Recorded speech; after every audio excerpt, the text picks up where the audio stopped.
अस्सलाम वालेकुम जी। Lesson number 9 करेंगे। लास्ट लेसन में हम हेनरी टूडर के बारे में पढ़े थे, वॉर ऑफ रोजेस के बारे में पढ़ा था। अब हम करें the wives of Henry eight and English Reformation, Henry eight की बीवियों के बारे में और इंग्लिश रिफॉर्मेशन। ये इंपॉर्टेंट है, सारी बीवियों का नाम याद रखते हैं, किसके साथ क्या वाक़या पेश आया वो भी याद रखना है। हेनरी एट, VIII, इसको एट कहते हैं। हेनरी एट नाम है बादशाह का, is remembered as one of the most iconic rulers of England. England का काफ़ी आइकॉनिक, मशहूर और अच्छा बादशाह समझा जाता है इसको। Not only for his powerful rain, सिर्फ उसकी जो ताकतवर हुकूमत थी उसके लिए नहीं, लेकिन but also for his 6 marriages, जो उसने 6 शादियाँ की थी उसके लिए भी ये काफ़ी मशहूर है। Which dramatically reshape the nation's religious landscape, और बड़े ड्रामा वाले अंदाज में पूरी नेशन का, पूरी कौम का जो रिलीजियस शक्ल व सूरत थी, मजहबी शक्ल व सूरत थी, वो तब्दील हो गई। सिर्फ एक लड़की के पीछे या किन लड़कियों के पीछे इसने क्या क्या चेंजेस किए थे पूरे नेशन में, वो पढ़ेंगे। कैथरीन ऑफ एरागन, ये इसकी पहली बीवी है। कैथरीन ऑफ एरागन स्पेनिश प्रिंसेस थी ये, एंड हेनरीज फर्स्ट वाइफ, पहली बीवी थी इसकी, फर्स्ट वाइफ हेनरी की, Catherine of Aragon. Though she bore several children, only their daughter Mary survived. पहली बीवी से जो बेटी हुई थी इसका नाम था मैरी। यही मैरी वो है जिसको ब्लडी मैरी कहा जाता है, जिस पे फिल्में बनती हैं हॉरर। ये ठीक है। सो ये फर्स्ट बीवी से इसकी बेटी थी। इसके काफ़ी बच्चे होते थे लेकिन मर जाते थे, सिर्फ ये सरवाइव कर सकी। When Catherine could no longer bear children, जब कैथरीन की मज़ीद औलाद नहीं हो सकती थी, बर्दाश्त नहीं कर सकती थी वो मज़ीद बच्चे पैदा करना, Henry sought to annul the marriage, Henry को आइडिया आया कि फ़िनिश कर दे, अनल कर दे अपनी शादी को। डेस्परेट फॉर मेल हेयर, ताकि उसको एक वारिस मिल सके, मेल। ठीक है। आगे था एन बुलेन, दूसरी बीवी थी इसकी एन बुलेन। ये काफ़ी इंटरेस्टिंग है, अगर आप यूट्यूब पे इनकी या नेटफ्लिक्स पे इनकी देखेंगे फिल्म्स तो आपको ज़्यादा इंटरेस्टिंग लगेंगी। सो पहली बीवी में बेसिकली ये हुआ था कि पहली बीवी को किंग को इजाज़त नहीं होती थी किसी वो क्वीन को तलाक दे अंडर एनी सर्कमस्टांसिस, और अगर उसने देना है तो उसने जाके पोप से परमिशन लेनी है। सो ये हेनरी एट जब पोप के पास गया था, पोप ने साफ मना कर दिया और उसने पोप को फिर कैद में डाला। कैद में डालने की वजह से काफ़ी अर्सा वो वहाँ पर रहा, उसको मनाने की कोशिश की बट वो नहीं माना, और इन दी एंड उन्होंने हेनरी एट ने उसका सर उतरवा दिया। और फिर वो ख़ुद से उसने अपने आप को अथॉरिटी दी फ़ैसले लेने की, और फिर जो था उसने एक फ़ैसला जारी किया कि अब पोप से इजाज़त लेने की ज़रूरत नहीं होगी फ्रॉम नाउ ऑनवर्ड, और फिर उसने दूसरी शादी की उस पहली को तलाक देके। एन बुलेन दूसरी बीवी थी, एन इंग्लिश नोबल वुमन। कहा जाता है कि उसका पहले से ही उसके साथ कोई अफेयर था। Anne Boleyn gave birth to daughter Elizabeth, इसने जिस के साथ शादी की उससे उसकी बेटी हुई एलिज़ाबेथ, और ये एलिज़ाबेथ वन है जो कल अभी आगे जाके एलिज़ाबेथ वन जो हम पढ़ेंगे ये वो है। So Elizabeth one Anne Boleyn और हेनरी एट की बेटी है। Her time as queen was brief and turbulent, उसका एन बुलेन का टाइम जो क्वीन था ब्रीफ था, बहुत छोटा सा उस अरसे के लिए कि बनी थी, और मुश्किलात आई। एक्यूज ऑफ एडल्ट्री, उस पर इल्ज़ाम लगाया गया कि ये किसी और के साथ इन्वॉल्व है, हेनरी के दोस्तों के साथ इन्वॉल्व है, और इसी चक्कर में हेनरी ने 5 दोस्तों के सर कलम करा दिए और she was executed, be headed. Execute उसको कर दिया गया tower of London. Tower of London ऐसी जगह है जहाँ पर काफ़ी लोगों के सर कलम किए गए हैं, और हेनरी एट की दूसरी बीवी का सर यहीं पे कलम हुआ। जेन सीमर तीसरी बीवी, Henry third wife gave him long awaited son Edward. Edward पैदा हुआ जी, तीसरी बीवी से आखिरकार उसको बेटा मिला, और तीसरा बेटा भी 15 साल की उम्र में फौत हो गया। ठीक है, तो वो भी 15 साल में मर गया था, तो फ़ायदा बेसिकली उसको कुछ भी नहीं हुआ था। Tragically she died shortly after child birth. तीसरी बीवी चाइल्ड बर्थ के टाइम पे ही उसके कुछ अर्से बाद वो फौत हो गई थी। सो पहली थी डिवोर्स्ड, दूसरी थी एग्जीक्यूटेड, मर गई, मार दिया गया, कत्ल सरकलम किया गया। तीसरी जो थी शी डाइड, इसका चाइल्ड बर्थ के बाद डेथ हुई थी। फिर आई Anne of Cleves. A political alliance led Henry to marry German princess, but he found her unsuitable and quickly annulled the marriage. इसने सियासी वजूहात की बिना पर अकॉर्डिंग टू हिम शादी की थी जर्मन प्रिंसेस के साथ, और उसको सूटेबल नहीं लगी और उसने शादी जो है वो ख़त्म कर दी। हकीकत ये है, या माना यह जाता है कि बेसिकली हेनरी उस टाइम पे घोड़े से गिर के कुछ इंजरीज़ का शिकार हुआ था और काफ़ी ज़्यादा मेंटली डिस्टर्ब हो गया हुआ था, और काफ़ी ज़्यादा उसका वेट ज़्यादा हो गया था। एक तो उसकी हाइट बहुत ज़्यादा थी, तो वो काफ़ी ज़्यादा फैल गया था, जिसकी वजह से जर्मन प्रिंसेस ने ही उसको अनअट्रैक्टिव फील किया था, एंड शी डिमांडेड के आई डोंट वांट यू। बहरहाल चौथी शादी जो है वो अनसूटेबल इसको लगी और इसने ख़त्म कर दी, डिवोर्स्ड। देन पांचवी आई कैथरीन होवर्ड।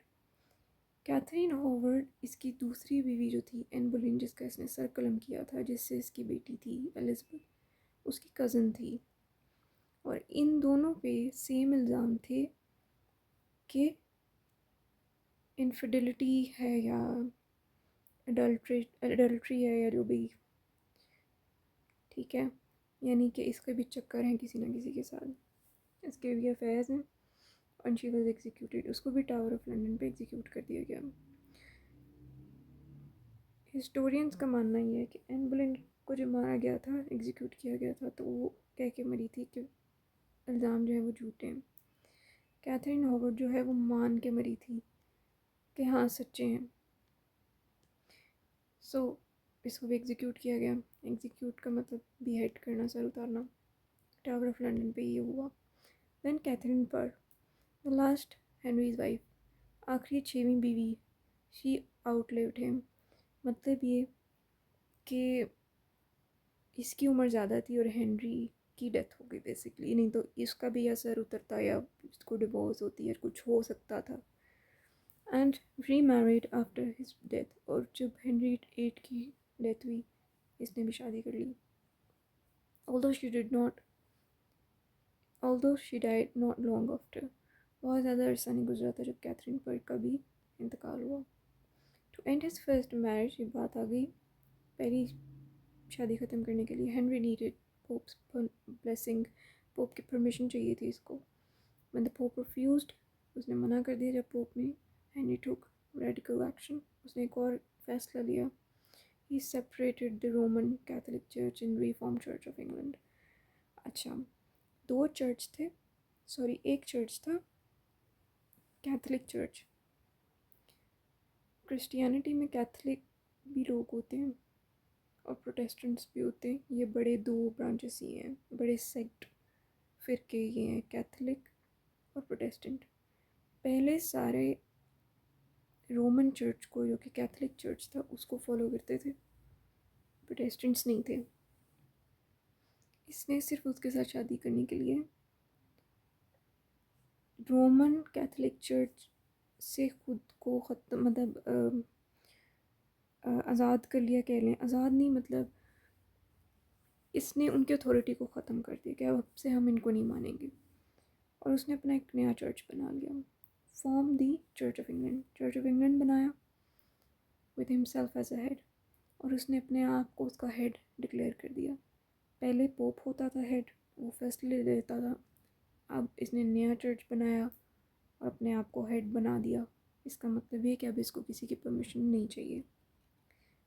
इस सब के बाद उसने दूसरी शादी की थी एन बुलेन के साथ। This mark the beginning of English reformation, और इसके बाद काफ़ी चेंजेस आ गए थे अंग्रेज़ों में। The reformation and its impact on Britain. Reformation क्या थी और इसका क्या असर पड़ा बरतानिया पे। रिफॉर्मेशन का मतलब ये है कैथोलिज्म को ख़त्म करके प्रोटेस्टेंटिज्म को लेकर आना। प्रोटेस्टेंट्स का क्या था कि जी पोप के साथ लॉयल्टी ज़रूरी नहीं है, खुदा के साथ लॉयल्टी ज़्यादा ज़रूरी है।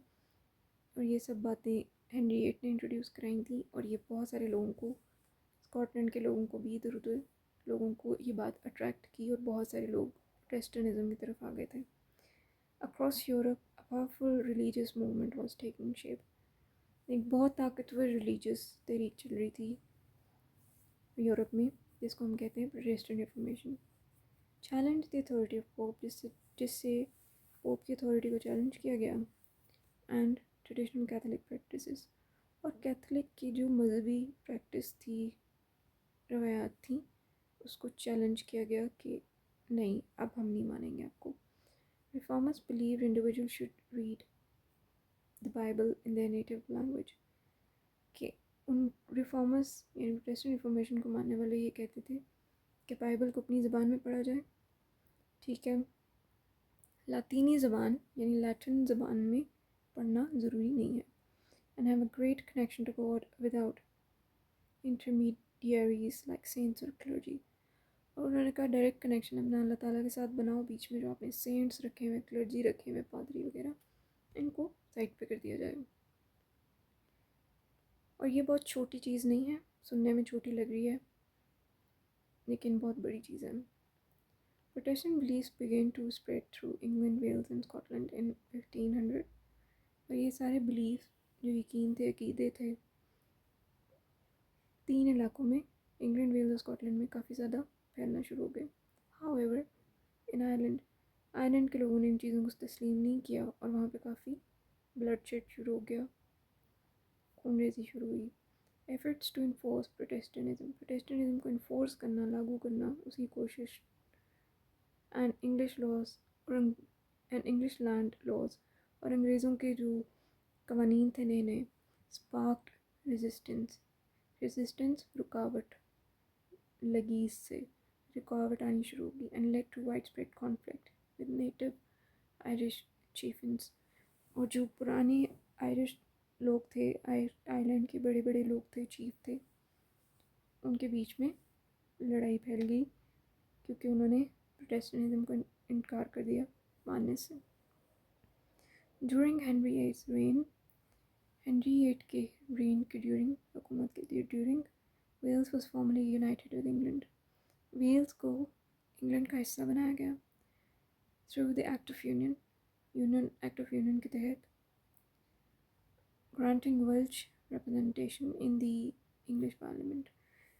कि वेल्स की रिप्रेजेंटेशन अंग्रेज़ी पार्लियामेंट, मतलब वेल्स को अंग्रेज़ी पार्लियामेंट का में रिप्रेजेंटेशन मिली,